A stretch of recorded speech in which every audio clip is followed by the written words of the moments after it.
A teenage cheerleader goes missing from a tiny town in Texas, igniting national headlines. Many people believe that you appear nervous. Her own mother is the center of suspicion. Grilled by Nancy Grace, accused of throwing a New Year's Eve party just 4 days after Hailey disappeared. So you're telling me that you had people over, you had food out, alcohol was being served, but it was not a party. Today, the woman living under a cloud of suspicion sits down for a new interview with our Melissa McCarty and points the finger at someone else. He's gonna kill me. And we're chasing down answers in the case. I just want to give the family an opportunity. They've talked to everybody, and this is over with. Hailey Dunn, a small-town Texas girl, a bright kid with a winning smile. She was a tomboy, but she also liked glittery stuff and pretty things. But today, she is the subject of a murder mystery that defies resolution.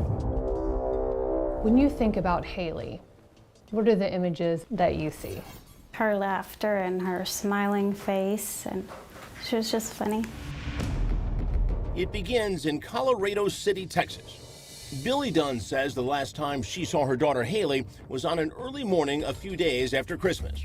I was on my way out to work, so just peeking in her bedroom, seeing her in the bed, and she was completely home alone while I was gonna be at work for my 12-hour shift. And that's not a usual day for her to be alone that long. No, her father did live right across the street, so I assumed she's gonna get up and go over there. But when she returns home later that night, Hailey isn't around. Billy says her live-in boyfriend, Shawn Adkins, is also back from work, and he tells her that Hailey went to stay the night at a friend's house nearby. But the next day, still no sign of Hailey.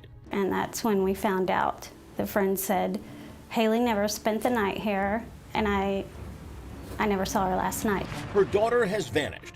Billy desperately begins searching for Hailey at all her friends' homes and at her ex-husband Clint's place down the street. She says she has a hard time believing Hailey would run away. Anybody could have been driving through this town and saw my daughter playing outside or walking to the store and picked her up. Billy contacts police and makes a missing persons report. Maybe she was mad and will come back. This is what we were hoping, but I was also scared. The town rallies around her. Every single day, these people came out in droves to help search for this little girl. Crime Watch Daily affiliate CBS 7 News anchor Tatum Gwynn has covered the story from day one. We had a story every day, a search update on Hailey for a very long time. Anytime human remains were reported, we were always on high alert saying, oh, this could be her. That group the whole time said, no, we're holding out hope. She's gonna be alive. We're gonna find her.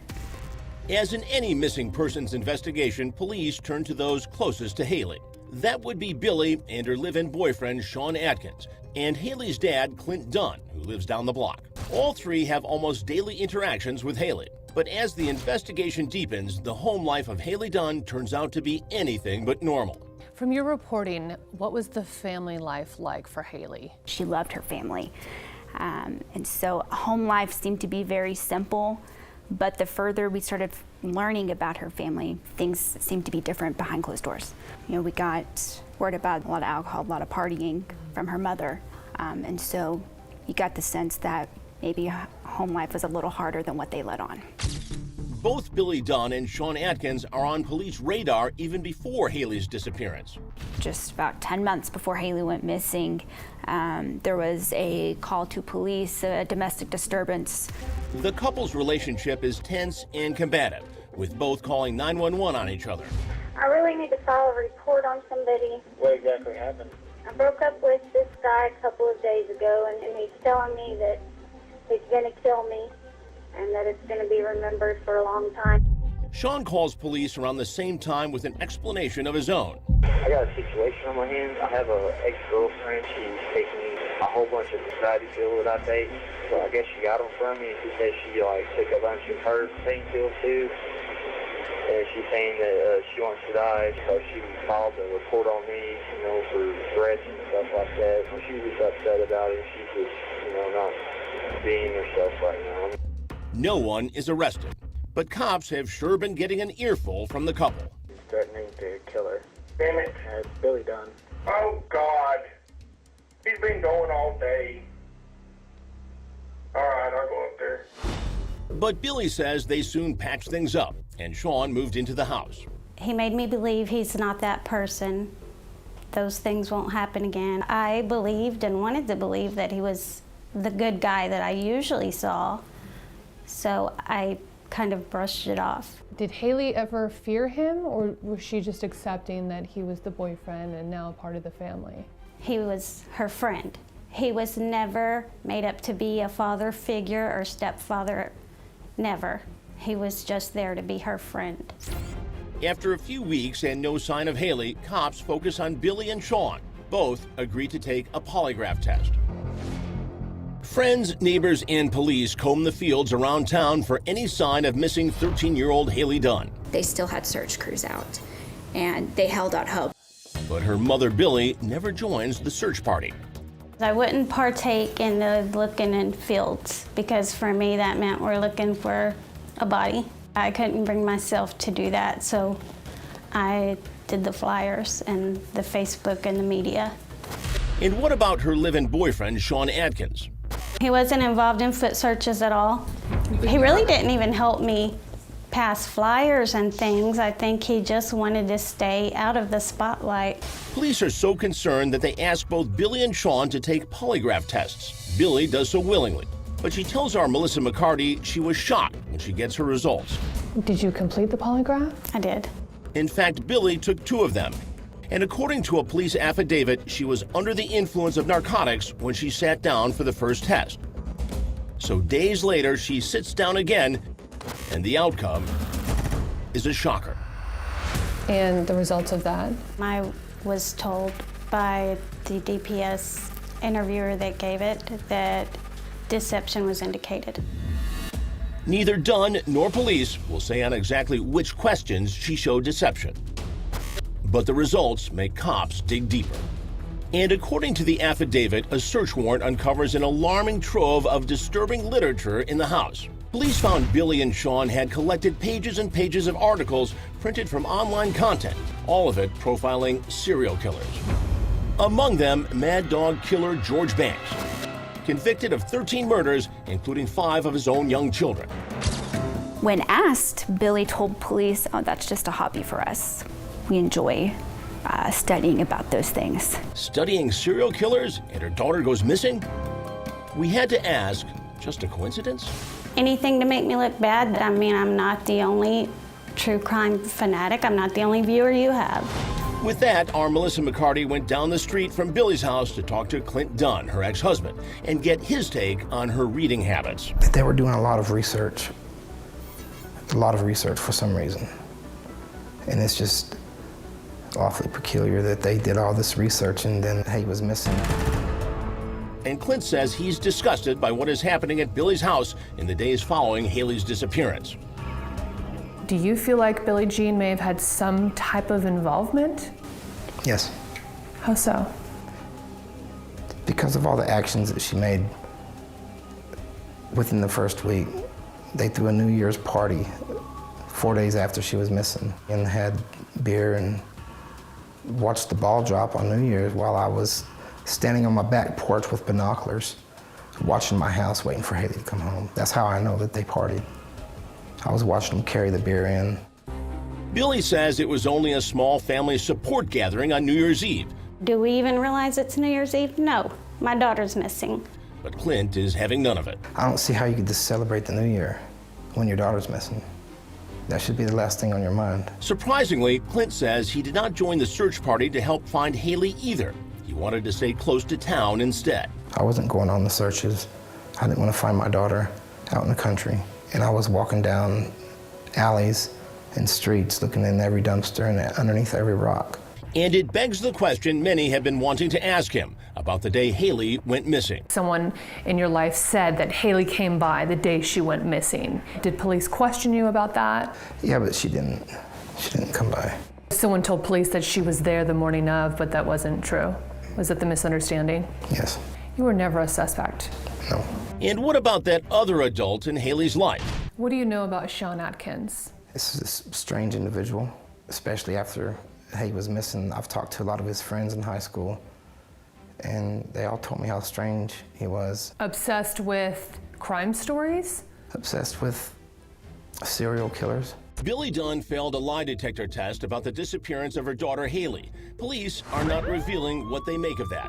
But then it was her boyfriend Shawn Adkins' turn. And when cops hook him up to the machine, everything changes. First 2 times he failed, got up and walked out. On the third try, investigators say he shows deception. But the test indicates that Adkins is telling the truth on 2 bombshell questions that could break the case wide open. They asked him pointedly, where can we find Hailey? He said somewhere in Scurry County. They asked him, who should we be looking at in this? And he said, you should be looking at us, meaning Shawn and Billy. Scurry County, about 20 miles north of where Hailey was last seen. Adkins is named as suspect in Hailey's disappearance. And now Billy tells our Melissa McCarty police tried to use her to get more out of him. They made me go in there, so I did. And felt faintish after asking him, where's my baby? Where's my baby? You failed your test. Where's my baby? But Billy is about to find herself on the wrong side of the law. At one point during the investigation, police show up at her house looking for Adkins. Billy answers the door and tells them he's not home. But police have a search warrant. And when they go in, they find Shawn Adkins in the house. They don't arrest Adkins, but they haul Billy in for lying about his whereabouts. Her attorney, John Young, says it's all much ado about nothing. That was really a non-issue. They wanted to ask where Shawn was. She said he's not here. She opened the door for them. It was a non-issue. We went in, we accepted responsibility for not being completely honest. It was really, I believe, more an effort to place pressure on her than anything else. Hailey's dad, Billy's former husband, Clint Dunn, sees it differently. I just don't see how she could hinder the investigation of her own daughter's disappearance. And she did so several times. But now Billy says even she's got some doubts about her on-again, off-again boyfriend, Shawn Adkins. Maybe he's pretending to be this nice guy and my friend and my comforter. According to a police affidavit, Shawn told people he had been fired from his job the day Hailey disappeared and left work early. But when law enforcement talked to his boss, that person said no. Shawn's a great employee. In fact, Shawn's boss told police he left on his own early that morning. He came in at 6 this morning, went into the break room, bought a Dr. Pepper. His supervisor went in. He just looked at him and left the premises about 6:10. I later come to find out from police, not even Shawn himself, police let me know Shawn had quit his job that morning. Do you think he came to your house that day? Do you think since he quit his job that morning? I think he probably did. He first lied and said he didn't come back there that morning. When we got cell phone pings, he did. The police affidavit shows Hailey's brothers saw him at the house later that same day. Cops say 16-year-old David Dunn pounded on the front door at about 4 o'clock that afternoon. All the doors were locked, so he went in through a side window and caught Shawn Adkins standing in the hallway with, quote, a deer in the headlights look. We were always kind of suspicious of him and his actions. And it turns out in the court documents, his story was changing with police even. He has no alibi for the day that she disappeared. Then the most chilling of all from the police affidavit. Hailey's uncle stated he could not believe anyone could hurt a 13-year-old little girl. According to the affidavit, Shawn replies, yeah, it's like killing a deer. Then the uncle goes on to say Adkins talked often about how he kills deer and cuts them up with a chainsaw. I think he's a suspect. I think it's plausible. He bothers me, and I hate him. What was it for you personally that triggered a thought that said, maybe he's responsible? I later learned that it wasn't just Mitchell County calling him a suspect.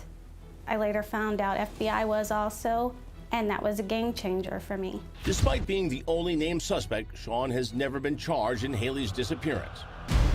Then, 2 years after Hailey disappears, a break in the case.